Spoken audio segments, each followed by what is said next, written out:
Amigos y amigas, gracias por acompañarnos una vez más en su programa CESAN Televisión, que se transmite todas las semanas a través de este canal.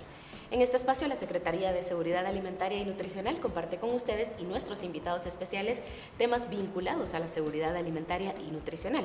Y tomando en cuenta que durante la presente semana se conmemora el Día Mundial de la Alimentación, vamos a conversar con José Valls. Él es oficial de Políticas de Seguridad Alimentaria y Nutricional del programa FIRST de la Organización de las Naciones Unidas para la Alimentación y la Agricultura, FAO, y la Unión Europea. Así que, José, gracias por acompañarnos. Muchas gracias.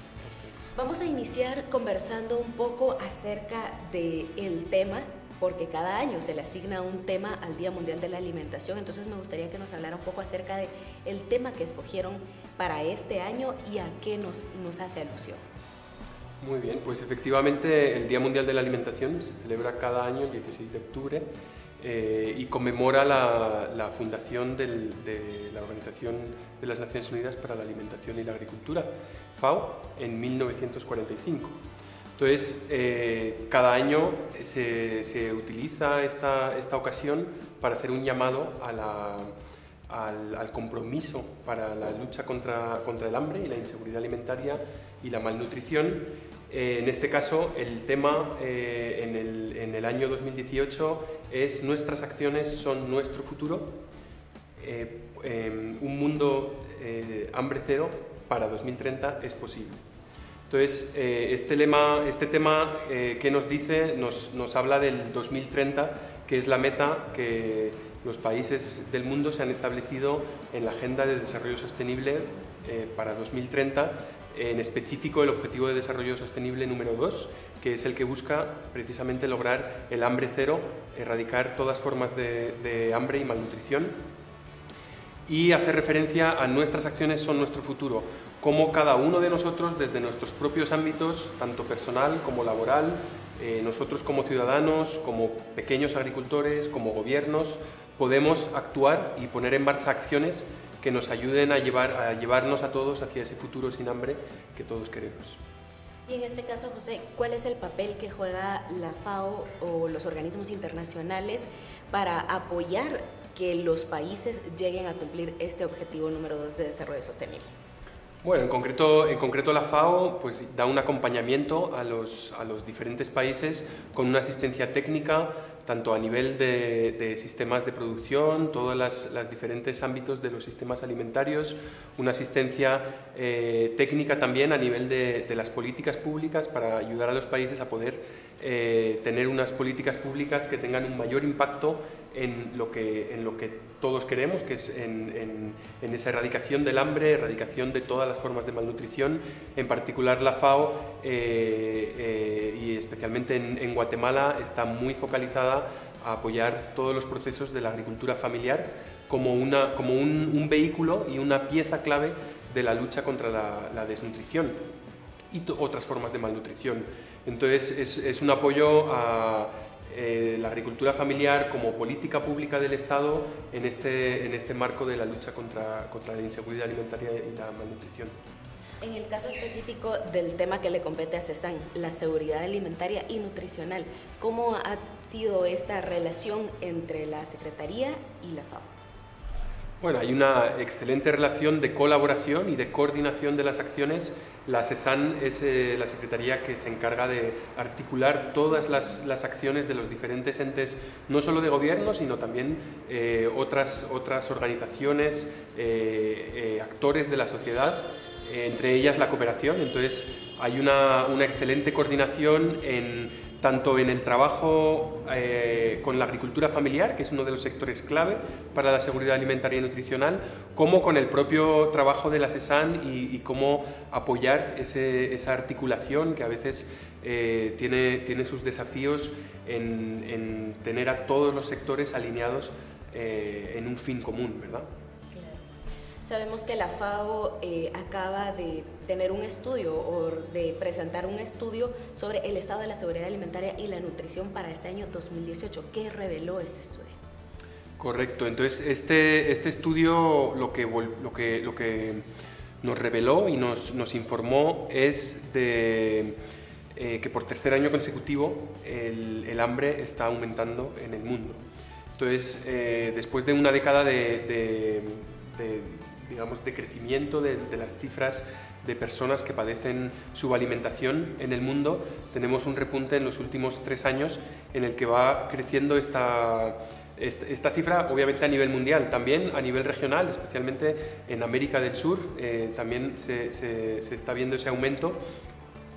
Y es un aumento que está debido a diferentes razones, en muchos casos conflictos que todavía se dan a nivel de diferentes partes del mundo, pero también la variabilidad y las condiciones extremas del clima, que por ejemplo en el caso de Guatemala se manifiestan a veces con sequías prolongadas que llevan a situaciones de carestía de alimentos y de bajo acceso a los alimentos por parte de la población. Entonces, el informe señala que este aumento de personas subalimentadas, estamos hablando de una estimación de 821 millones de personas que padecen subalimentación o hambre en todo el mundo. Es una cifra bastante importante. Los esfuerzos que se venían haciendo, pues digamos que hay que redoblarlos para poder bajar esa cifra e ir hacia ese objetivo de hambre cero. Esto se combina y el informe presenta también los datos de la malnutrición en todas sus formas, y el panorama no es tampoco alentador en cuanto a las otras formas de malnutrición. Por ejemplo, la desnutrición crónica, si bien se observa un descenso a nivel mundial y también a nivel regional, hay un cierto descenso de las cifras de desnutrición crónica.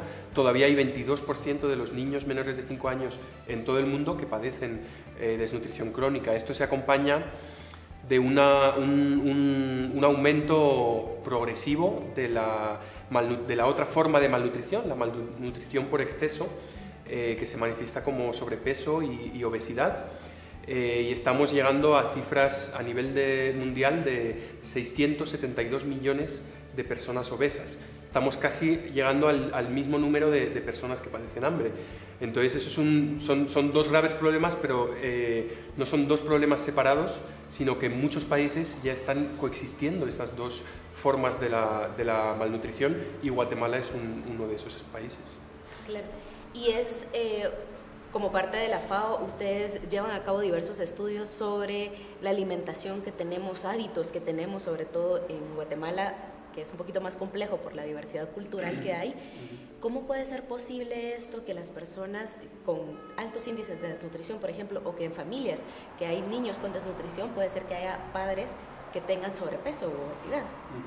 ¿Tienen ustedes algún dato sobre esta situación que se da en las familias? Sí, de hecho es una situación que se da en Guatemala y en otros países. Lo que se ha visto en los últimos años es que la idea o el imaginario de que el sobrepeso, la obesidad es un problema de los países más ricos o de los segmentos de la sociedad más adinerados también, eso es un mito, digamos, que está cayendo, ¿no? Y se está viendo cómo precisamente en hogares donde hay altos niveles de pobreza, pues se están encontrando casos de sobrepeso y de obesidad. En el caso de Guatemala, por dar un dato, las últimas encuestas encontraron que 39% de los niños que sufren desnutrición crónica son hijos de madres obesas o con sobrepeso. Entonces, en el mismo hogar están conviviendo esos dos problemas. Las razones hay diferentes razones, pero tienen mucho que ver con los patrones de consumo que están cambiando, la industrialización de la alimentación, y al final el acceso a los alimentos nutritivos cada vez es más caro.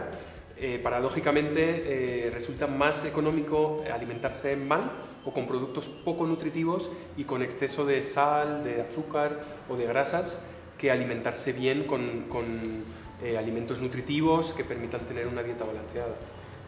Sí, y es una situación que no se da solamente aquí en nuestro país, sino a nivel mundial. Alimentarse bien sale más caro al final de cuentas. Pero también hay otra situación que, como usted bien lo mencionaba al principio, nuestras acciones también pueden apoyar a nuestra alimentación, y una de ellas es la agricultura familiar. Exactamente.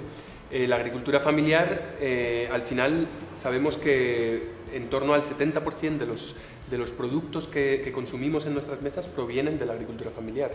Entonces, digamos que es uno de los mayores, el tipo de agricultura de los mayores productores de los productos que consumimos. Estamos seguros de que, sobre todo, a la agricultura familiar a nivel local está produciendo productos nutritivos, productos frescos, que van a llegar a nuestras mesas y no van a ser, digamos, industrializados en un proceso donde muchas veces los alimentos pierden sus mayores valores nutritivos y ganan a lo mejor composiciones que no son tan saludables como la sal en exceso, las grasas no saturadas, los azúcares, por ejemplo, también en exceso, ¿no? Entonces, nuestras acciones como consumidores, nuestras acciones como productores, en el caso de los productores, nuestras acciones como industrias alimentarias, como grandes comercializadores, como grandes cadenas, grandes supermercados, pueden tener un impacto tremendo en la forma y el tipo de alimentos que nosotros podemos consumir, pero que toda la sociedad, incluso los segmentos más humildes, pueden consumir. Así es, vamos a seguir conversando sobre este interesante tema, pero antes de eso nos vamos a ir a un corte. Recuerden, amigos y amigas, visitar nuestras redes sociales y nuestra página web para obtener más información sobre este y otros temas. Nos vamos al corte, ya volvemos.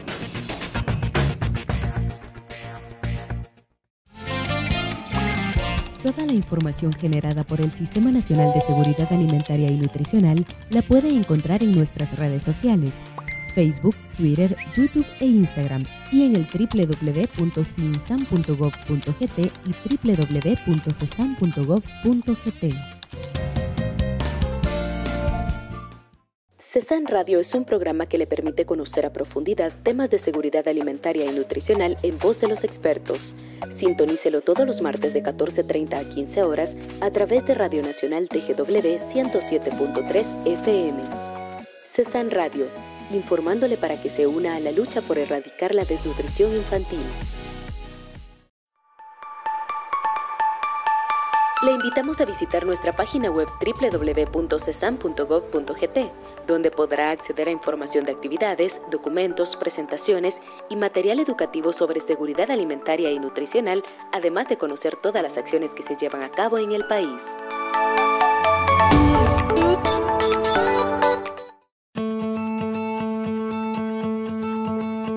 Para evitar contraer o propagar enfermedades es importante lavar correctamente las manos.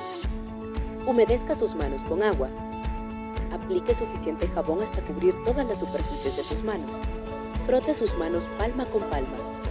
La mano derecha sobre el torso izquierdo, con los dedos entrelazados y viceversa. Palma con palma con los dedos entrelazados. La parte trasera de los dedos hacia la palma opuesta con los dedos entrelazados. Frote rotativo del dedo pulgar izquierdo sujeto en la mano derecha y viceversa. Enjuáguese las manos con agua. Seque sus manos con una toalla desechable. Siguiendo estos pasos, sus manos estarán seguras.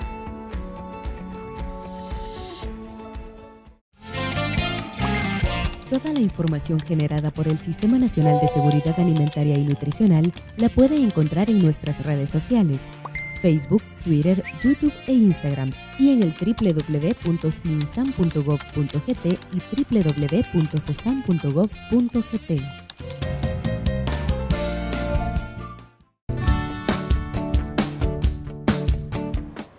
Estamos de regreso en su programa CESAN Televisión. Recuerden que pueden acceder a nuestros programas de radio y televisión suscribiéndose a nuestros canales de YouTube y Mixcloud CESAN GT.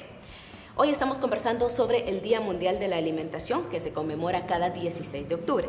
Y para eso nos acompaña José Valls. Él es oficial de Políticas en Seguridad Alimentaria y Nutricional de la Organización de las Naciones Unidas para la Alimentación y la Agricultura, FAO, y la Unión Europea.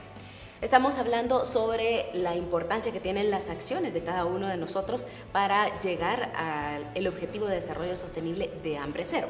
Así que me gustaría, José, que siguiéramos conversando sobre ciertas evidencias que se han dado en los últimos años sobre el abordaje o el enfoque que se debe de dar para prevenir la desnutrición crónica. Muy bien, la desnutrición crónica en realidad en los últimos años siempre se ha tenido una idea de que era un tema del sector de salud, de que era un problema de salud que se tenía que solucionar a través de la salud. Y todavía a veces tenemos ese reflejo de asociarlo a un solo sector. La evidencia de los últimos años lo que nos demuestra es que el enfoque que se tiene que tomar, que primero que el problema de la desnutrición crónica es un problema multisectorial, tiene que ver, las causas son diversas y tienen que ver con diferentes sectores y por tanto la respuesta tiene que ser también a través de un enfoque multisectorial. La parte de salud es desde luego importante, de hecho hay una categorización de acciones que habla de las acciones directas, que serían las de salud, que van más directamente a solucionar el problema inmediato, y las acciones indirectas o sensibles a la nutrición, que pueden ser acciones de otros sectores como la agricultura, como la protección social, como la educación, y que vienen a complementar esas acciones directas de salud. La última evidencia que tenemos nos apunta que 80% de la carga de desnutrición crónica se pudiera solucionar a través de esas acciones sensibles a la nutrición. Entonces, por ejemplo, en el caso de la agricultura familiar, pues una mayor promoción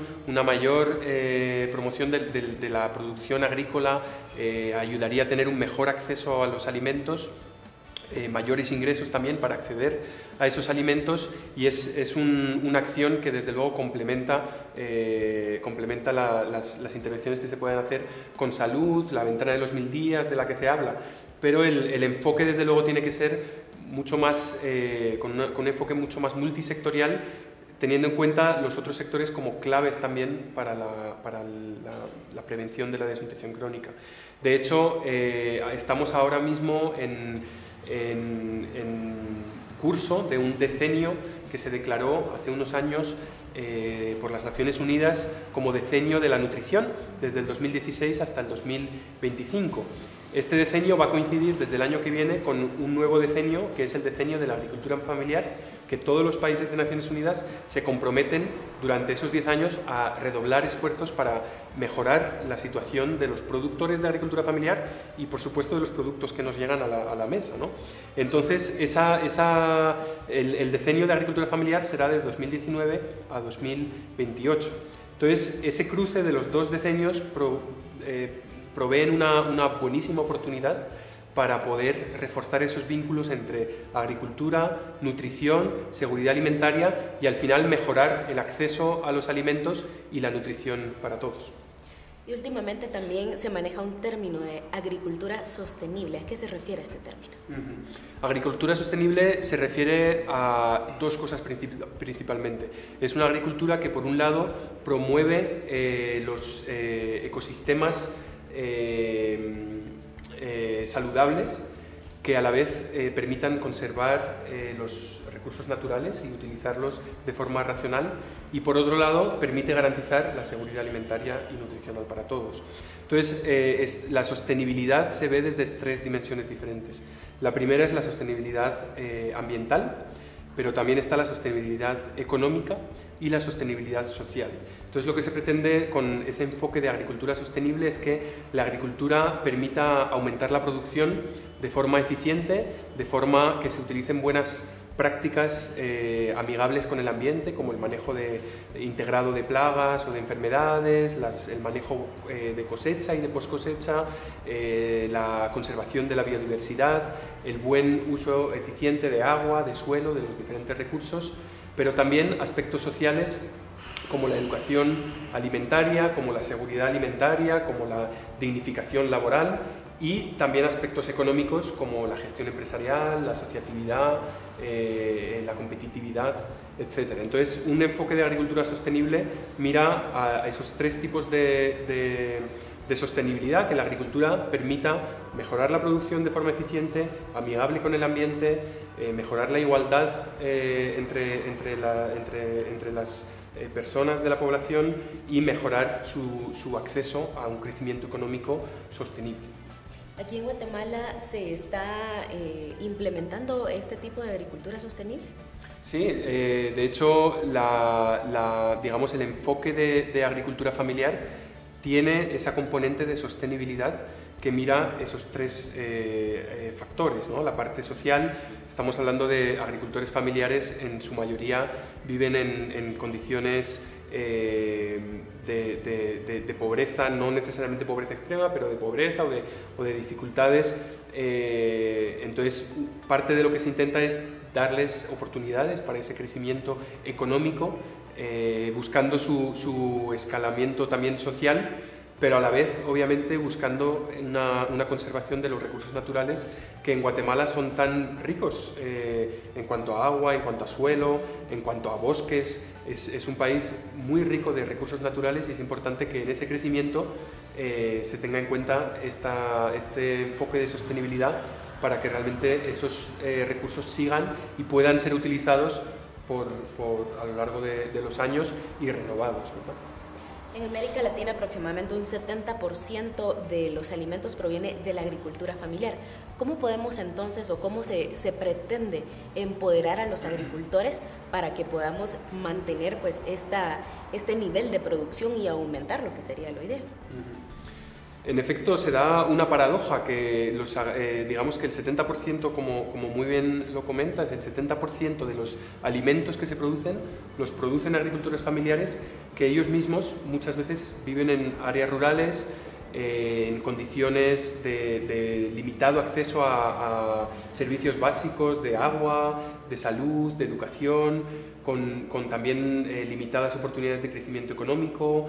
Son zonas normalmente con altos índices de pobreza y ellos mismos son los que están proveyendo el alimento de todas las familias. Entonces se trata de, para mantener esa situación, la situación, digamos, de provisión y acceso a alimentos sanos, nutritivos, se debe fomentar que los agricultores familiares pues primero tengan mejores condiciones en su entorno. Entonces para ello se necesita inversiones en mejorar su entorno, inversiones en mejorar sus factores de producción, su acceso a crédito, su acceso a insumos, su acceso también y su vinculación a mercados para poder realmente mejorar ese crecimiento y mejorar al final la producción. En Guatemala, por ejemplo, un gran ejemplo es el programa de alimentación escolar, que por ley tiene que comprar 50% de los alimentos a los agricultores locales, familiares. Esto es una excelente forma en que el Estado pudiera invertir en mejorar las condiciones de los agricultores familiares para al final dinamizar las economías locales y mejorar la nutrición de todos.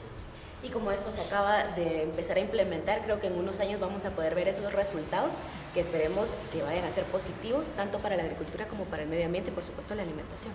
Desde luego. También, José, sabemos que pues FAO siempre tiene como un recuento de datos que a mí me parecen exorbitantes sobre el desperdicio del alimento, que hablamos de personas que tienen falta de ellos, pero también hay mucho desperdicio. ¿Tienen ustedes alguna cifra por el momento de cuántos alimentos se desperdician a nivel mundial?